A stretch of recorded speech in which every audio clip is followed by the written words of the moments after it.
Hello friends, welcome to inside maths. और दोस्तों, आज मैं आपके लिए लेकर के आया हूँ कि बीएड सेमेस्टर 4 में हम लोग को जो अपनी प्रैक्टिकल फाइल बनानी है उसको कैसे बनाएं। इससे पहले भी मैंने अपनी वीडियो में बता रखा है और सारी फाइल्स भी प्रोवाइड कर दी हैं, लेकिन अभी भी मेरे पास बहुत से कमेंट्स आ रहे हैं जिसमें लोगों को ये समझने में दिक्कत हो रही है कि हमें किस फाइल में क्या लिखना है। तो इसीलिए आज की वीडियो में आपको फिर से एक बार एक्सप्लेन कर देता हूँ कि किस फाइल में आपको क्या चीज़ें लिखनी रहेंगी।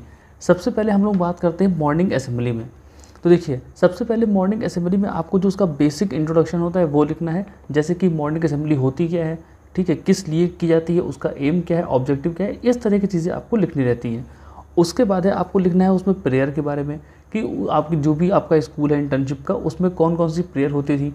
आपको प्रेयर का नाम लिखना है। हिंदी और इंग्लिश दोनों में होती होंगी, तो 2-3 हिंदी की प्रेयर और 2-3 इंग्लिश की प्रेयर आपको वहाँ पर मेंशन कर देनी है। उसके बाद है प्लेज के बारे में लिखना है। उसके बाद नेशनल एंथम भी लिखना है।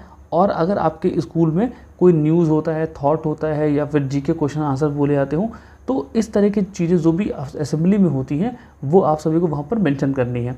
अगर किसी दिन ऐसा होता है कि कोई मान लीजिए कोई फंक्शन है या फिर कुछ प्रोग्राम है जिसमें आपके प्रिंसिपल ने या फिर मैनेजर ने कोई स्पीच वगैरह दी है, तो वो भी आप उसको क्या नाम है अपनी असेंबली में मेंशन करेंगे। मुझे लगता है ये समझ गए होंगे आप लोग। अब चलते हैं अपना आगे, जो कि है स्कूल इंफ्रास्ट्रक्चर।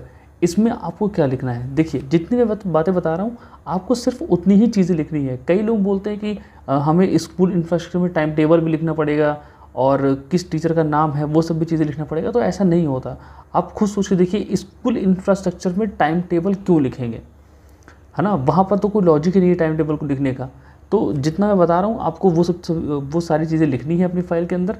हो सकता है कि थोड़ी बहुत चीज़ें जो आपके कॉलेज में बताई गई हो वो चेंज हो, मेरे जो भी मैंने लिख रखा है, लेकिन टाइम टेबल तो नहीं ही लिखा जाएगा, ठीक है। इस तरह की चीज़ें आप ध्यान दीजिए, खुद से थोड़ा कॉमन सेंस लगाइएगा कि क्या चीज़ें किस में होनी चाहिए और किस में नहीं होनी चाहिए। तो अगर बात करते हैं स्कूल इंफ्रास्ट्रक्चर में, तो उसमें सबसे पहले क्या है हमारा बेसिक इंट्रोडक्शन। देखिए, जहाँ पर भी मैंने बेसिक इंट्रो लिखा है इसका मतलब है कि वहाँ पर आपको जो भी आप फाइल बना रहे हैं, जैसे इंफ्रास्ट्रक्चर की हो गई, तो उसके बारे में पहले लिखना है कि इंफ्रास्ट्रक्चर होता क्या है, इसका मीनिंग क्या है, इसका डेफिनेशन क्या है, इसका एम क्या है, ऑब्जेक्टिव, जो भी मतलब आपको बेसिक चीज़ें उसके बारे में पता होती हैं वो सब आपको लिखनी है। उसके बाद है आप इस स्कूल इंफ्रास्ट्रक्चर में क्या क्या इंक्लूड करेंगे। जैसे कि स्कूल की बिल्डिंग के बारे में आप बताएंगे, क्लासरूम के बारे में बताएंगे, प्लेग्राउंड है या फिर नहीं है, अगर है तो कैसा है, किस शेप का है, स्कूल की बिल्डिंग किस शेप की है, वहाँ पर लैब्स है कि नहीं है, कंप्यूटर लैब भी होनी चाहिए, उसमें फ़िज़िक्स की लैब होनी चाहिए और किसी की केमिस्ट्री की लैब होनी चाहिए, और जो भी अलग अलग लैब्स होती है, फिजिक्स केमिस्ट्री की हो गई, कंप्यूटर लैब हो गई, लाइब्रेरी होनी चाहिए वहाँ पर, ठीक है। तो अगर नहीं है तो कोई बात नहीं, लेकिन अगर है तो इन सब चीज़ों को आप वहाँ पर मेंशन करेंगे। टॉयलेट का वहाँ पर कैसा अरेंजमेंट है, स्टाफ रूम है या फिर नहीं है, और उसके बाद गेम्स रूम, म्यूज़िक रूम, ये सब चीज़ें वहाँ पर जिस भी स्कूल में आप इंटर्नशिप कर रहे हैं वहाँ पर ये सब है या फिर नहीं है, तो ये सब चीज़ें किसके अंदर आती हैं, स्कूल इंफ्रास्ट्रक्चर के अंदर आती हैं। इसमें आपको टाइम टेबल या फिर टीचर्स का नाम या फिर जो भी मतलब जो और चीज़ें हैं वो आपको इसमें बिल्कुल भी मेंशन नहीं करनी है। कोई मतलब नहीं है, आप फालतू अपने पेजेस भरेंगे और कुछ नहीं।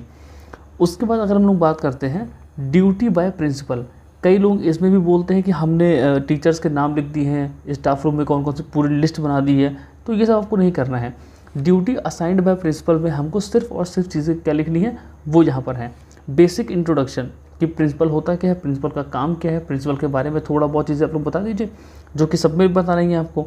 और उसके बाद है कि जो भी उसने आपको ड्यूटी असाइन करी है, ठीक है। जैसे कि असेंबली में आपकी कोई ड्यूटी लगा दी, कई बार ऐसा होता है कि असेंबली में हमें बच्चों की ड्रेस चेक करनी पड़ती है, उनके नेल्स चेक करने पड़ते हैं, उनके शूज़ चेक करने पड़ते हैं। तो इस तरह की चीज़ें जो भी आपने ड्यूटी करी है, जो कि प्रिंसिपल ने आपको दी थी, उन सब चीज़ों को हम लोग क्या करते हैं इस फाइल में लिखते हैं।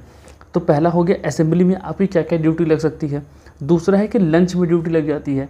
कई बार आपने देखा होगा कि स्कूल में लंच होते ही बच्चे भागने दौड़ने लगते हैं, तो कोई गिरे नहीं या फिर कहीं लड़ाई ना हो जाए, इस चक्कर में क्या होता है कि टीचर्स को वहाँ पर कॉरिडोर वगैरह में या फिर गेट के पास कहीं पर खड़ा कर देते हैं कि वो थोड़ा बच्चों पर नज़र रखे कि उनमें लड़ाई झगड़ा नहीं हो, कहीं किसी को चोट लग जाए। तो ये सब चीज़ें आपको मेंशन करनी है अगर आपसे बोला कि अगर आपको ड्यूटी मिली है तो।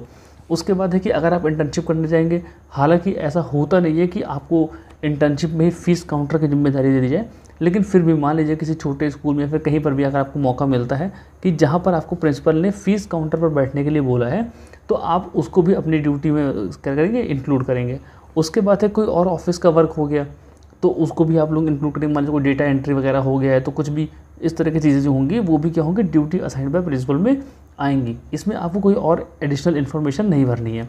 उसके बाद है हमारी सबसे मेन, जो कि है 16 वीक इंटर्नशिप रिपोर्ट राइटिंग। इस 16 वीक इंटर्नशिप रिपोर्ट राइटिंग में हमें क्या करना होता है, सबसे पहली बात तो बेसिक इंट्रोडक्शन है, और उस इंट्रोडक्शन वो भी किसके बारे में, इंटर्नशिप के बारे में, कि जो इंटर्नशिप हम कर रहे हैं उसे करना क्यों होता है, ठीक है, उसको करने का फ़ायदा क्या होता है, उसका नीड क्या है, ऑब्जेक्टिव क्या है, इस तरह की चीज़ें आप क्या करेंगे। इसका जो बेसिक इंट्रोडक्शन होता है, जो कि हर फाइल में आप लिखते आ रहे हैं वैसे लिखेंगे। उसके बाद है detail of infrastructure assembly duty by principal etcetera in summary, यानी कि जो भी आपको अब जो मॉर्निंग असेंबली की फ़ाइल थी, स्कूल इंफ्रास्ट्रक्चर की फ़ाइल थी, जो भी आप जितनी भी सारी फाइलें बनाएंगे उन सभी का एक छोटा छोटा समरी लिस्ट यहाँ पर क्या करेंगे, लिखेंगे इस 16 वीक इंटर्नशिप वाली फाइल में। जितनी भी फाइलें बनाई हैं उन सभी का समरी आपको यहाँ पर सबका थोड़ा थोड़ा 2-3 पेज में, 4 पेज में सबके बारे में लिखना है। और उतना करने के बाद क्या करेंगे, report of your daily work. देखिए इस 16 वीक में हम लोग क्या करते हैं, जो भी हमने काम कर रखा है पूरे 4 महीनों तक, उसकी रिपोर्ट लिखते हैं।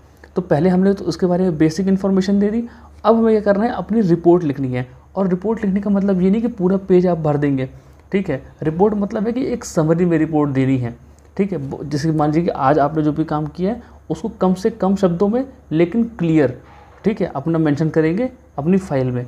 और उसको मेंशन करने के लिए कुछ टॉपिक्स हैं या फिर कुछ पॉइंट्स हैं जिनको आप इंक्लूड कर सकते हैं। जैसे कि आपने किस क्लास से पढ़ाया, सपोज़ करिए आप इस किसी को आज पढ़ाने गए और आपने उस क्लास में किसी मतलब 8th क्लास से पढ़ाया, तो उस 8th क्लास में आपका सब्जेक्ट क्या था, ठीक है, और किस पीरियड में पढ़ाने गए थे, कौन सा टॉपिक आपने पढ़ाया, होमवर्क क्या दिया। तो ये सब चीज़ें क्या करनी है, आपको एकदम समरी में इंक्लूड करके बच्चों को देनी है, मतलब उस फाइल में मेंशन करनी है।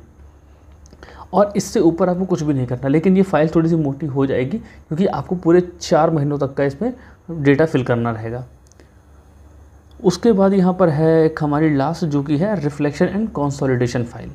रिफ्लेक्शन एंड कंसोलिडेशन में ऐसा मेरे पास कमेंट आया था कि कोई बोल रहा था शायद कि टाइम टेबल किसी बच्चे ने लिख दिया है हमारे स्कूल में, तो ऐसा नहीं करना है, ठीक है। रिफ्लेक्शन एंड कंसोलिडेशन का मतलब होता है कि आप जो भी काम कर रहे हैं अपने स्कूल में, जहाँ पर इंटर्नशिप करी है, वहाँ पर आपने क्या सीखा है, ठीक है, आपने क्या एक्सपीरियंस किया वहाँ पर, उस एक्सपीरियंस से आपके अंदर क्या क्या चेंजेस आए हैं, ये सभी चीज़ें हमें लिखनी है रिफ्लेक्शन एंड कंसोलिडेशन फाइल में।